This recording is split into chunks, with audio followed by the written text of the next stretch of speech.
En matière d'influence, la Chine ne souffre d'aucune concurrence. Lorsqu'il s'agit d'affaiblir un ennemi, comme Taïwan, elle sait obtenir ce qu'elle veut, elle sait y mettre les formes et le prix. Et c'est donc tout sourire que Pékin a reçu l'amitié diplomatique du Honduras.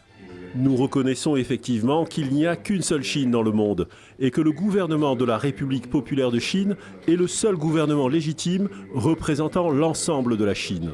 Par cette reconnaissance, le Honduras rompt donc de facto ses liens officiels avec Taïwan. La Chine n'autorise aucun État à entretenir des relations simultanément avec quel État-pays. Une façon d'isoler ce territoire qu'elle considère comme une de ses provinces.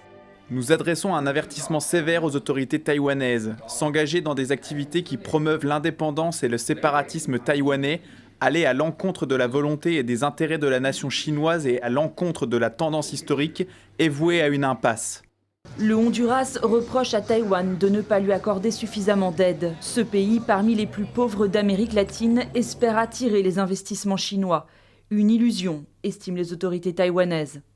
Le ministre des Affaires étrangères souhaite avertir Pékin que ses tentatives pour attirer nos alliés diplomatiques avec de fausses promesses afin de réduire notre espace diplomatique ont gravement blessé les sentiments du peuple taïwanais et accéléré la divergence des relations entre les deux rives du détroit. Ces dernières années, plusieurs pays d'Amérique latine ont tourné le dos à Taïwan en faveur de Pékin. L'île n'est plus reconnue que par 13 États dans le monde, mais elle conserve des liens informels avec plus d'une centaine de pays, dont les États-Unis, qui restent son allié le plus solide.